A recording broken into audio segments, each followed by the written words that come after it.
تو وہ بچے پاکستان میں نوجوان لڑکے لڑکیاں جو ٹیکنالوجی ٹیک سیوی ہیں، جو ووکیشنل ٹریننگز لے رہے ہیں نیٹ ورکنگ کی، اور جو بھی کمپیوٹر ریلیٹڈ جو شیئر پوائنٹ انجینئرز ہیں یا ایسی چھوٹے چھوٹے جو جابز ہیں ٹیکنالوجی کے، وہ اگر اپنے آپ کو تیار کریں تو میں سمجھتا ہوں کہ پاکستانیوں کی ایک بہت بڑی تعداد پاکستان میں رہتے ہوئے امریکہ کی تنخواہ پر وہاں کام کر سکتے ہیں. تو یہ اٹس اے بگ اپرچونٹی. ٹھیک ہے. اچھا، اس کی ایک اور وجہ یہ ہے کہ اب آپ یہ پوچھیں گی کہ یہ اپرچونٹی تو ظاہر ہے کہ انڈینس کو بھی ہو سکتی ہے بالکل، لیکن وہاں اس وقت جو ماحول چل رہا ہے انڈیا سے اور امریکہ سے تعلقات کا، تو وہاں پر لوگوں کے لیے اپرچونٹیز کم ہو رہی ہیں، وہاں بیٹھ کر کام کرنا، معاملات مشکل کیے جا رہے ہیں ان کے لیے.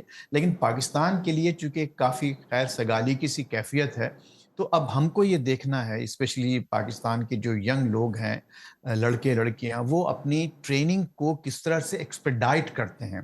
یعنی وہ دیکھیں، ریسرچ کریں، چیٹ جی پی ٹی کا استعمال کریں، گوگل پہ جائیں اور دیکھیں وہ کون سے ایسے جابز ہیں امریکہ میں جو اویلیبل ہیں، اور جس کے لیے بلکہ جو بہت سے ریکروٹنگ کمپنیز ہیں اب وہ بھی یہ چاہتی ہیں کہ باقاعدہ وہیں بٹھا کر پاکستان میں، آئرلینڈ میں، سری لنکا میں، ایون انڈیا، چائنا، وہیں بجائے لوگوں کو یہاں بلا کر $1,00,000 سالانہ دیا جائے، جی وہیں ان کو رکھا جائے، وہیں ان کو سہولتیں دی جائیں.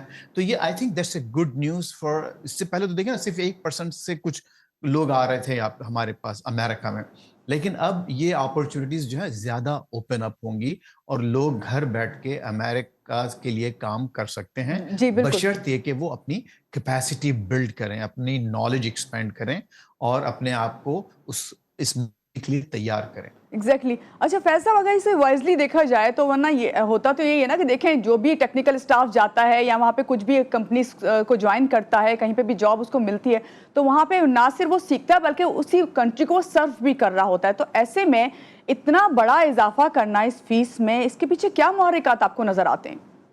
دیکھیے مہنور، اس میں کچھ چیزیں ایسی ہیں جو آپ کو ایک عام امریکی کے پرسپیکٹو سے اس کی ایک ذہن سے سمجھنا پڑے گا کہ دیکھیے یہاں پر ہوا یہ کہ جو ینگ گریجویٹس جو یہاں کی یونیورسٹیز سے نکل رہے ہیں، جی ان کے لیے جاب اپرچونیٹیز کم ہوتی جا رہی ہیں. اب ہوا یہ کہ دیکھیے اب 72% اگر آپ یہاں پر بڑی بڑی کمپنیز میں جہاں بھی جائیں گے، سب کے آئی ٹی ڈپارٹمنٹ آلموسٹ اس جی میں سارے بھارتی باشندے، پاکستانی بھی بہت ہیں لیکن بھارتی لوگ زیادہ ہیں. اور پھر اس کا مطلب یہ ہوا کہ وہاں ایک کلچر بن گیا ہے، وہاں ایک ایسا ماحول بن گیا ہے کہ پھر جب وہ مینیجر بھی وہی ہے، سینئر مینیجر بھی وہی ہے، تو پھر جو نئے ہائر ہونے والے لوگ ہیں وہ جی بھی انڈینز اور چائنیز ہی ہائر ہوتے ہیں. جس کو جہاں موقع مل رہا ہے وہ اپنے لوگوں کو ہائر کرتا ہے. تو یہاں کے جو لوکل لڑکے لڑکیاں ہیں جو فریش گریجویٹس ہیں، ان کے لیے مسائل پیدا ہو رہے ہیں. اچھا، پھر ٹھیک ہے. دوسرا ایک مسئلہ آپ کو معلوم ہے کہ ہمارے ساؤتھ ایشیا کے لوگ، اس میں ہم لوگ بھی شامل ہیں، پاکستانی بھی، اپنی پوری ٹریڈیشنز، اپنا پورا کلچر بھی یہاں لے کے آتے ہیں. اب یہاں پر جو بڑے بڑے ٹاؤن ہیں، میں جو آپ کو واشنگٹن ایریا کی بات بتا رہا ہوں، بہت سے ٹاؤنز ایسے ہیں جہاں پر 80% 90% انڈینز رہتے ہیں.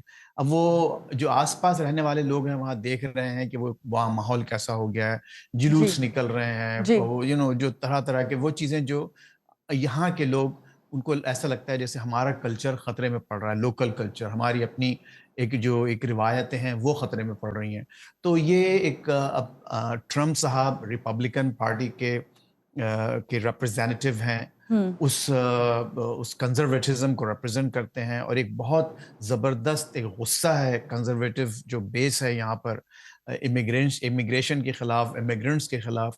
تو یہ تمام مل کے ایک ملغوبہ ہے، ایک کھچڑی پکی ہے جس کا نزلہ ان لوگوں پر گرا ہے. آپ نے ٹھیک ہے. بالکل درست فرمایا کہ وہ ظاہر ہے جو یہاں پر آتا ہے وہ سرو کرتا ہے، لیکن بالکل. سرو کرنے کے ساتھ ساتھ ظاہر ہے کچھ چیزیں ایسی ہیں جو نیگیٹو بھی دیکھی جا ایگزیکٹلی. رہی ہیں لوگوں میں. تو ایسے میں فیض صاحب یہ کمپنیز جو ان ٹیلنٹڈ نوجوانوں کو، ہنرمندوں کو بلاتی ہیں اور انہی پہ انحصار کرتی ہیں، ان میں کتنی مشکلات کا سامنا کرنا پڑے گا آنے والے وقت میں؟ اچھا دیکھیے، اس میں ایک بات تو یہ کہ ایک بات اور میں بھی کہنا چاہتا ہوں کہ جی فراڈ بھی بہت ہو رہا تھا. اس میں H1 ویزا کے نام پر فراڈ بہت ہو رہا تھا. لوگوں کے جعلی سی ویز اور جعلی ریزومیز بنا کر ان کو جابس دیے جا رہے تھے اور زیادہ کمیشن لیا جا رہا تھا جی اور بہت زیادہ فراڈ بھی تھا جو ایون بہت سے ایسے لوگ بھی تھے جو اسی H1 ویزا پر آ کر 2-3 جابس کرتے تھے آپس میں مل کر. تو یہ تو بات آپ کو خود اوول آفس میں بیٹھ کے پریزیڈنٹ ٹرمپ نے کہا تقریر میں اپنی کہ یہ لوگ آتے ہیں اور 2-3 جابس کرتے ہیں اور پھر ہمارے اپنے لوگوں کو جابس نہیں ملتا.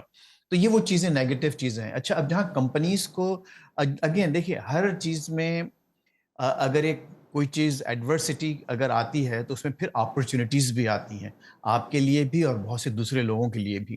تو ظاہر ہے کہ اس وقت یہاں جو لوگ رہ رہے ہیں جس میں خود ہمارے اپنے جو لوگ ہیں پاکستانی امریکنز یا اور بھی دوسری کمیونٹیز کے ان کے اپنے بچے جو یہاں سے پڑھ کر گریجویٹ ہو رہے ہیں جو سیکھ رہے ہیں ان کے لیے تھوڑا سی ایک بہتر اپرچونٹیز بنے گی کہ وہ اب ان کو جی جابز ان کے لیے زیادہ کھلیں گی بجائے یہ کہ H1 والے ویزا والوں کو یہاں کے جو سٹیزنز ان ہیں کے ان کو لیے ایک جابز ہوپ ملیں جو ہے گی. وہ قائم ہو گئی ہے. بالکل بالکل. صحیح اور آپ نے دوسری بات یہ کہ کہی. ظاہر ہے کہ یہ کمپنیز جو ہیں وہ اب ایک نیا ٹرینڈ آئے گا کہ وہاں بٹھا کر لوگوں سے کام کرائیں گی. اور اس میں جیسے میں نے آپ سے اس سے پہلے عرض کیا کہ پاکستانی یا آپ اس میسیج کو ضرور عام کریں کہ اب ہم لوگوں کو چاہیے کہ وہ دیکھیں ریسرچ کریں اور ریسرچ کرنے کے بعد اپنے آپ کو تیار کریں اس اپرچونٹی کے لیے. بالکل بہت شکریہ فیض رحمان ہمارے ساتھ سینئر Absolutely. صحافی امریکہ سے اور جس پہ بات کر رہے تھے کہ ہم H1 ویزے میں جو فیس جو ہے وہ غیر معمولی طور پہ اضافہ کر دیا گیا ہے. اس کے کتنے جو ہے محرکات یہ تمام جو ہیں اس پہ کتنے اثر انداز ہوں گے خاص طور سے وہ ہنرمند جو وہاں جا کے کام کرنے کے خواہش مند ہیں. یہاں لیں گے ایک چھوٹی سی بریک کے بعد واپس آتے رہیے گا ہمارے ساتھ.